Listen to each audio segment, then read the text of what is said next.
Bu tarifi Taha Umut için yapıyoruz. Hindi but 500 gram. Benim hindi butundan yalancı kuzu tarifim ne oldu diyor. Esasında hikaye şu. Kanalın birinde Taha şefin birini izliyor. Şefin patronu dükkana gelmeden önce telefon açıyor şefe ve kuzu şiş istiyor. Fakat kuzu kalmadığı için onlar da patrona söyleyemiyor ve patronu kekliyorlar. Hindi butundan kuzu görünümlü şiş yapıyorlar. Ne yazık ki birebir o tarifi yapamayacağız. Bu arada malzemelerimizi sayalım. Zeytinyağı, kırmızı toz biber, köri, karabiber, tuz, sarımsak tozu, yoğurt, biber salçası ve domates salçası.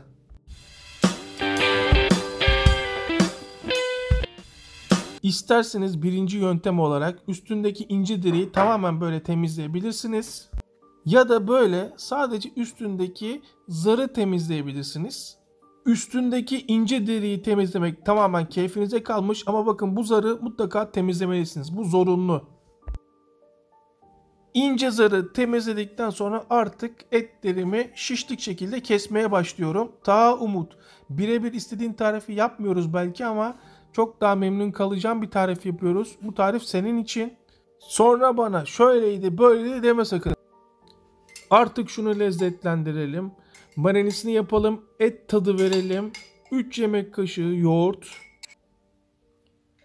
1 tatlı kaşığı domates salçası. Yarım tatlı kaşığı biber salçası. Yarım çay kaşığı karabiber. 1 çay kaşığı tuz. 2 çay kaşığı kırmızı toz biber.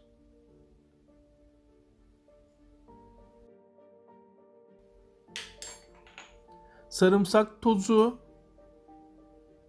1 çay kaşığı, olmayan 2 tane normal sarımsak rendeleyebilir. Zeytinyağı. Zeytinyağını şöyle yapalım. Orantılı gösterelim. 1 çay bardağının yarısı kadar zeytinyağı.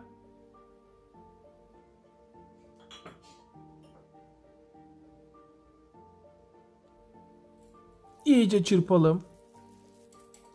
Yalnız neyi unuttuk? En önemli baharatı unuttuk. Köri. Bu tarifin olmazsa olmazı köri.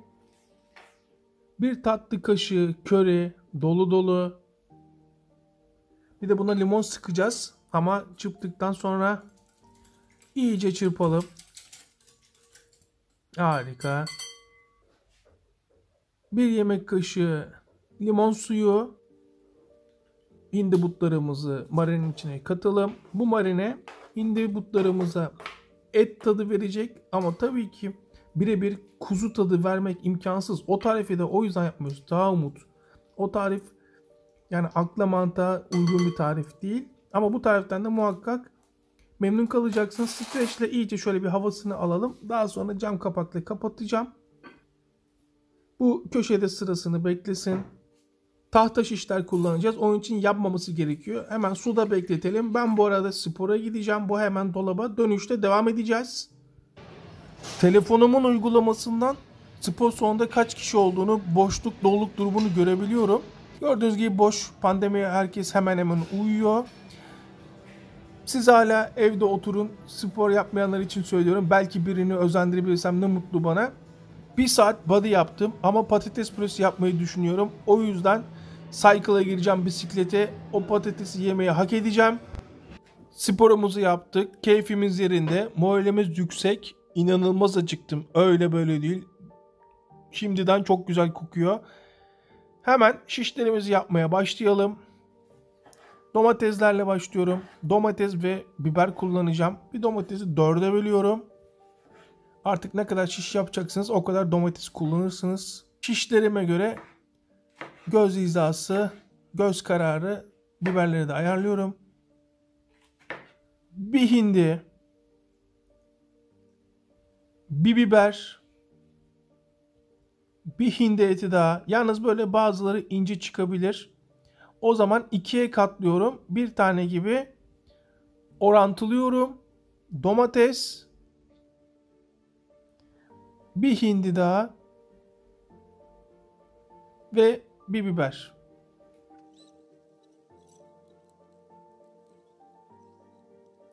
ızgara tadında yiyebilmek için ben döküm tava kullanacağım. Elimi 5 saniye tutamıyorum. Isınmış. İsterseniz teflon tavada da yapabilirsiniz. Bu tarifte yakışır. İsterseniz bu tarifi fırında da yapabilirsiniz. O da yakışır. Bir tane daha şiş alır. İyice sıkıştıralım. Evet. Bu kadar benim için yeterli. Bunları hemen buzluğa veyahut da dolabın altında 2 gün bekletebilirsiniz. Buzlukta 6 ay boyunca istediğiniz zaman tüketebilirsiniz. Hemen çevirelim. 2 dakika sonra çeviriyorum.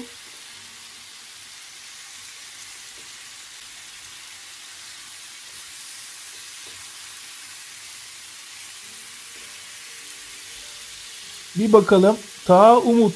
Görüyorsun değil mi? Kuzu şiş gibi gözüküyor görüntü olarak. Tad olarak kuzu şiş gibi olmayacak belki ama et tadı alacaksın. Emin olabilirsin. Yapanlar da et tadı alacağından emin olabilir. Bunun yanına lavaş yakışır. Ama burada çok fazla var. 3 tane benim için yeterli. 3 tane ayıralım.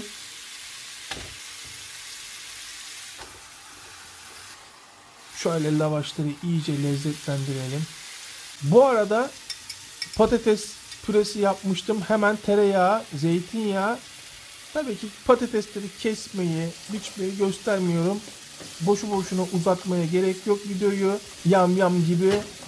Görüntüden de anlayacağınız gibi güzel bir patates püresi yaptık. 2 dakikada hazır ve nefis kokuyor. Burayı şimdi kebapçıya çevireceğim. Kebapçı Selahattin, iyi izle.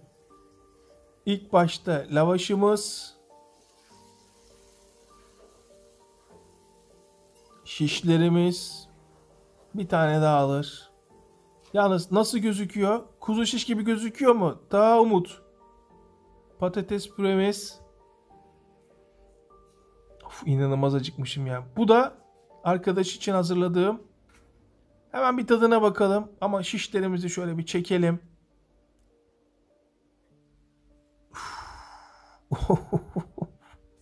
Of of of. Öf. Valla inanılmaz acıkmışım ya. Canınızı çektirdiğimi biliyorum ama yapacak bir şey yok. Şunun bir tadına bakalım. Açın ağzınızı. Of. Patatesi de bir bakalım.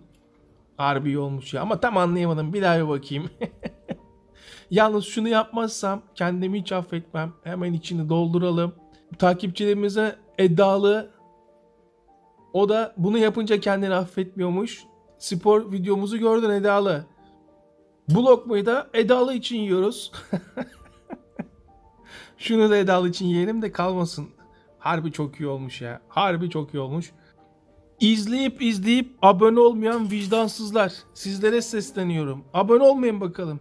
Nereye kadar olmayacaksınız? Bu arada her defasında çok pahalı yemekler yapıyorsun diyen arkadaşlar, bu tavan bütün maliyeti 10 lira. Et dahil. Ta Umut'a teşekkür ediyoruz. Hepimize eline sağlık. Her zamanki hep beraber yaptık. Abone olmak isteyenler hemen şuradaki sağ taraftaki abone ol tuşuna basabilir. Tekrardan herkese selamlar.